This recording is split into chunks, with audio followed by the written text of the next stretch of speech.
দেখে নি আজকে খাবারে কি আছে।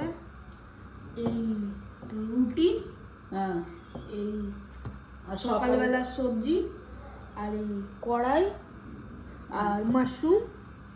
এইটা ওই মাছটা যেটা ঝাল ঝাল করে মাখা হয়েছিল। আর পাপার জন্য রেখেছি ধনেপাতার বাহ, চাটনি।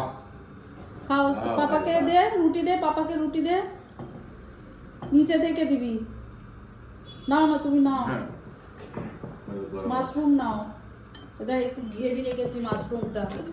মশলা বলতে ওই তো পেঁয়াজ আর রসুন, আর কিছু নেই, কিচ্ছু মশলা নেই ওর মধ্যে। দেখি। পেঁয়াজ, রসুন, লঙ্কা গুঁড়ো, হলুদ গুঁড়ো।